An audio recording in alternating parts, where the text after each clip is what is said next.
한국에서 먹은 음식 중에 제일 맛있는 게 뭐냐? 압도적으로 1위입니다. 미친 듯 먹어요. 딱 그 스팸 한번 먹이면 맛있다는 걸 알기 때문에 환장합니다. 이 쌔바닥은 거짓말을 안 하거든요. 세상의 모든 것들이 탄생한 이유를 밝혀드립니다. 저는 역사학자 김지현이고요. 본스토리 오늘의 주제는 전쟁 속에 탄생한 음식들입니다.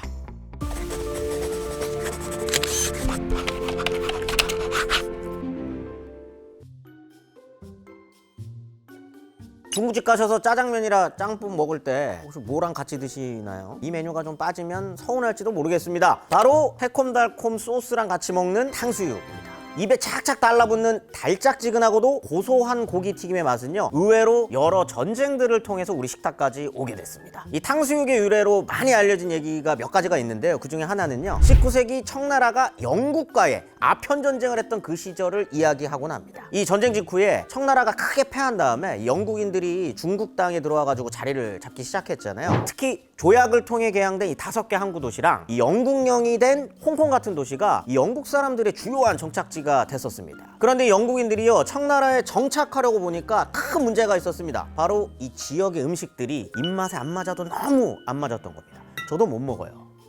중국 이게 쉽지가 않아요. 안 맞는 사람들은 이거 안 맞거든요. 맥도날드만 하루 3끼씩 때렸습니다. 아무래도 이 중국 음식이 다양한 식재료 그리고 독특한 향신료 이런 걸 좀 많이 사용하지 않겠습니까? 그러다 보니 이 영국인들 입장에서 그리고 외국인들 입장에서 난생 처음 먹어보는 음식들이 좀 곤욕스러웠을 겁니다. 급기야 이 영국인들이요, 이 불만을 청나라 황실에 항의하기에 이르렀습니다. 패전국이다 보니까 이 청나라가 무슨 할 말이 있겠습니까? 이 청나라 조정에서 황국 요리사들에게 영국 사람들이 먹을 만한 요리를 만들어 보라고 명령을 했다고 합니다. 그래서 탄생한 것이 고기는 튀김옷을 입혀 튀기고 이 광동식의 달콤한 소스를 곁들인 바로 이 탕수육이라는 음식을 만들었었던 거죠. 여기까지가 이 한간에 널리 알려진 이 탕수육의 유래 설 중에 하나인데요. 사실 뭐 역사적 기록이 남아있지 않아서 진위는 알 수 없습니다. 하지만 이 달고 신맛이라는 뜻의 이 탕수 소스는 이 시기 이전에도 중국의 다른 지역에서 다양한 요리에 사용되었다고 전해집니다. 그래서 이 탕수 소스를 이용한 요리들은요, 이미 19세기 이전부터 존재했던 음식일 것이다 라고 추정된다고 합니다. 비슷한 음식으로는 중국 동북 지역의 꿔바로, 우육단 같은 음식들도 있는데요, 이 소스는 그 이전부터 여러 지역에서 먹던 소스였다라고 합니다. 다만 아편전쟁 이후 이 서양 사람들에게 문호가 개방되면서 호불호가 없이 맛있는 탕수육 같은 음식이 널리 알려지게 된 것으로 보여집니다. 이 음식이 한국에 전해진 것도 비슷한 시기인 19세기 후반의 일이었습니다. 때는 조선 후기, 일본과의 불평등 조약으로 문호가 개방이 됐지만요, 나라 안팎으로 왕권이 위협받는 크고 작은 사건들이 많이 일어나던 시기죠. 특히 이모군란이라고 들어보셨나요? 뭐 어려울 거 없습니다. 이모년에 일어난 군인들의 반란이라는 뜻이고요. 개항이 되고 난 다음에 조선 조정에서도 어쨌든 근대화를 해야 된다라는 그런 게 있으니까 신식군인을 기르려고 했었던 거죠. 근데 신식군인을 기르는 게 돈이 많이 들어갑니다. 그러다 보니 구식군인한테 신경을 안 썼던 거죠. 결정적이었던 게 이 월급을 쌀로 주는데 쌀에 모래를 섞거나 차별을 했던 거죠. 구식군이랑 신식군이. 그러다 보니까 이게 열이 받아가지고 구식군인들이 반란을 일으켰었던 사건입니다. 궁궐로 쳐들어간 거예요. 그래서 도망을 가면서 이거 아주 악수를 둔 거죠. 청나라군이 들어오게끔 도와달라. 이 시기에 청나라의 군대가 조선 땅에 들어와서 주둔하게 됩니다. 이게 뭐 명목상은 위기에 빠진 조선의 왕실의 안전을 지켜주겠다라는 거였지만 사실상 일본과의 세력 싸움에서 밀리지 않기 위한 이유가 훨씬 더 컸습니다. 아무튼 이 상당수의 청나라 사람들이요, 이 시기에 조선, 특히 인천부터 이 한양 근처에 정착을 하면서요, 상권을 형성하기 시작합니다. 그 중에는 청나라식 요리를 선보이는 요리집도 많았다라고 전해지는데요, 인천 차이나타운의 가장 오래된 중국 요리집도 이때 만들어진 것이라고 전해집니다. 이 또 탕수육과 비슷한 메뉴로는요, 일본식 이름인 덴뿌라라고 하는 고기튀김 요리도 있었는데요, 이건 소스나 이 간장을요, 튀긴 고기에 살짝 찍어서 먹는 음식이었다고 하는데요, 모르시나요? 모르세요? 이거 덴뿌라 하나면은 빼갈 3병 그냥 쌉가능인데 짭짤하게 튀기는 거예요. 후추랑 소금이랑 미원 살짝 해가지고 식초간장만 딱 찍어 먹으면은 돌아버리거든요. 이거 너무 맛있어. 이거 강추. 둘째는 그때부터 지금까지 탕수육은 이 꾸준한 인기를 유지하면서 지금까지도 사랑을 받고 있는 건데요. 그런데 뜻밖에도 이 음식을 두고 가끔은 식탁 위에서 전쟁이 벌어지기도 합니다. 바로 소스로 부어 먹느냐 아니면 찍어 먹느냐에 대한 썰전이죠. 이 소스에 적셔진 촉촉하고 부드러운 식감을 좋아하는 사람들은 부먹을, 이 튀김의 바삭함을 좋아하는 사람들은 찍먹을 선택하겠지만 이 음식이 원래부터 찍먹이었는지 부먹이었는지는 의견이 많이 갈리곤 합니다. 그럼 예전에는 어떻게 먹었을까요? 이 1950년대에 한 신문에서요, 이 탕수육을 만드는 방법이 소개된 적이 있었거든요. 조리법의 마지막을 보면 이렇게 쓰여 있습니다. 접시에 튀긴 고기를 담고 그 위에 탕수육 국물을 끼얹도록 한다. 혹시 뭐 이 중에도 탄산음료 없이 못 사는 분들도 있을 텐데요. 아마도 이 탄산의 톡 쏘는 청량감 그리고 시원한 목넘김 때문에 물보다 탄산음료를 더 좋아하시는 분들도 있을 겁니다.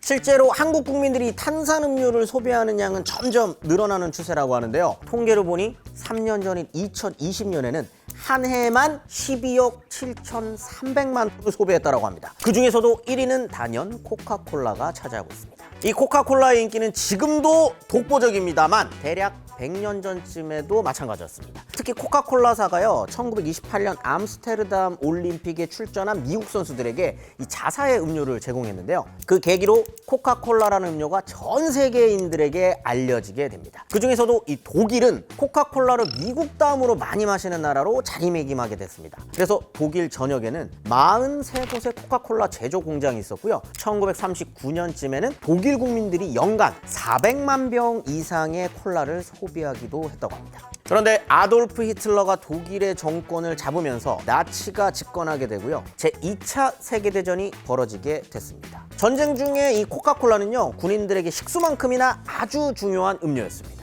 아무래도 전쟁 중에는 깨끗한 물을 구하기 어렵다 보니까요, 식수가 여의치 않으면 이 보급된 콜라로 목을 축이는 사람들이 많아졌던 거죠. 이 당시 미국은 아직 전쟁에 참전하기 전이었기 때문에 이 코카콜라 본사는 독일 지사가 지속적으로 음료를 생산할 수 있게 원료를 보냈던 거죠. 그런데 1941년에 일본이 진주만을 폭격하면서 미국이 제2차 세계대전에 참전하게 됩니다. 이때부터 미국과 독일의 관계는 급격히 악화됐고요. 급기야는 독일에 대한 경제 제재가 시작되면서 아주 심각한 문제가 발생합니다. 미국이 코카콜라의 원료가 되는 시럽 수출도 중단했던 거죠. 이 독일의 코카콜라 공장들은 가동이 중단되는 사태에 이르게 됩니다. 하루아침에 독일의 코카콜라사가 문을 닫을 위기에 처했던 거죠. 그러자 당시 지사장이었던 이 막스 카이트는요, 코카콜라를 대체할 새로운 음료를 만들 계획에 착수합니다. 이 당시 개발 기록에 따르면 이 치즈나 버터 같은 유제품을 만들고 남은 찌꺼기인 유작,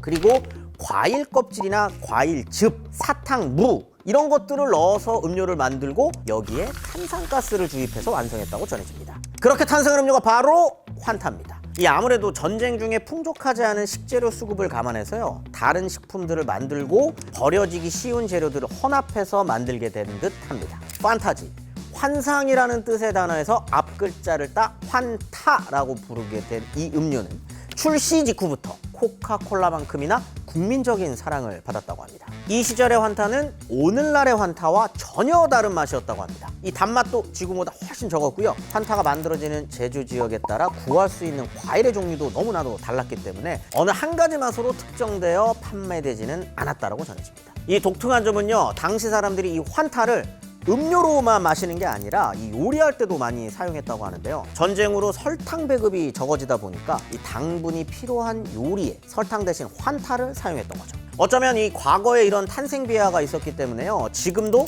이 국가별로 서로 다른 과일의 맛의 환타가 출시되는 걸지도 모르겠습니다. 이후에 독일은 2차 세계대전에서 패배했습니다. 하지만 전쟁 중에 코카콜라 독일 지사를 환타라는 음료로 지켜낸 이 지사장 막스 카이트의 경영 능력은요, 코카콜라 본사로부터도 공로를 인정받았다고 합니다. 그래서 이 막스 카이트는 코카콜라 유럽의 책임자로 승진을 했고요. 코카콜라사는 1950년대에 완전히 새로워진 레시피의 환타를 출시하게 됩니다. 이게 바로 오늘날의 오렌지 맛 환타의 기원 정도로 볼 수 있다고 하죠. 한국 전쟁으로 만들어진 음식하면 많은 분들이 이 음식을 떠올릴 겁니다. 바로 부대찌개입니다. 너무 맛있죠? 이 미군 정시기 이후로 미군이 한국에 주둔하기 시작하면서요, 이 주한미군 부대로 납품되던 햄이나 소시지 혹은 이 통조림 같은 저장 음식들이 외부로 전해지면서 한국식 찌개로 탄생했다는 이야기는 굉장히 유명합니다. 그런데 참 아이러니하게도요, 이 요리 자체도 전쟁 속에서 만들어진 음식이지만 그 안에 들어가는 주 재료들도 전쟁과 꽤나 관련 있는 것들로 구성되어 있습니다. 일단 몇 조각은 꼭 들어가야 부대찌개 제맛이 나는 이 스팸은요, 미국의 경제대공황 시절에 버려지는 돼지고기 부위들을 재가공해서 만들어졌습니다. 하지만 스팸이 지금의 위상을 갖게 된 건요, 그로부터 얼마 지나지 않아 2차 세계대전이 발발하면서부터의 일입니다. 전쟁에 참전하는 군인들에게 열량도 높고 보존성이 좋은 전투 식량이 필요했는데요, 이 단단한 캔 속에 들어있는 가공육, 바로 스팸이 안성맞춤이라고 각광을 받았던 겁니다. 그래서 실제로 그 시절의 스팸은요, 일주일에 1,500만 톤가량이나 군부대로 납품되었다고 합니다. 이뿐만 아니라 전쟁으로 먹을 것을 구하기 힘든 연합국의 국민들에게도 이 스팸만큼은 제한 없이 지원됐다고 합니다. 아무튼 2차 세계대전이 끝나고도요, 세계 곳곳에서는 전쟁들이 벌어졌습니다. 이 미군이 파견되는 그 어디든 이 스팸도 함께 따라다녔던 거죠. 그래서 한국 사람들도 6.25 전쟁 때 미군들을 통해 이 네모난 고기의 맛을 알게 된 겁니다. 이 또 부대찌개 속에 들어가는 이 케찹 맛의 콩조림 같은 통조림 식품은요, 더 앞선 시기에 있었던 전쟁 때문에 만들어지게 됐습니다. 무려 19세기 초 프랑스의 나폴레옹 시절이었는데요, 이때 프랑스는 유럽 각지로 원정을 나가서 전쟁을 치르곤 했었습니다. 그런데 전쟁 식량을 조달하다 보니 이 여름이나 가을에 기온이 높은 날에는 음식이 쉽게 상하거나 변질되기 일쑤였죠. 그래서 방부제를 사용하지 않고 식품을 장기 보존할 방법을 찾는 공모를 개최했습니다. 그래서 발명된 방법이 병조림이었는데요, 이 원리는 음식물을 넣을 유리병을 끓는 물에다가 담가 놓고 한 30분에서 1시간 정도를 가열한 뒤에 뜨거운 상태의 코르크 마개를 아주 단단히 막아 진공 상태로 만들어주는 것이었습니다. 이 방법은 이후에 금속 캔으로도 밀봉하는 방법으로 발전해서요, 오늘날의 통조림 형태로 사용되고 있는 겁니다. 마지막으로 자칫 느끼할 수 있는 국물의 맛을 칼칼하게 잡아준 매콤한 양념, 바로 고춧가루의 존재도 빼놓을 수 없습니다. 이 부대찌개에 들어가는 가증 양념이나 이 김치에 쓰인 빨간 고춧가루, 그러니까 고추는 조선시대 선조 25년에 일어난 임진왜란을 계기로 한반도에 유입됩니다. 처음에는 이 고추가 독성 물질로 여겨져서요, 향후 200년간은 식품으로 활용되지는 못했다고 합니다. 하지만 19세기 초반부터요, 고춧가루가 들어간 김치나 고춧가루가 들어간 다른 음식들처럼 밥상 위에서 다양한 모습으로 활약하기 시작합니다. 그 결과 이 미군 부대를 통해 전해진 진한 외국 맛의 재료들을 한국인 입맛에서 딱 맞는 요리로 완성시키는 결정적인 역할을 수행하게 된 겁니다.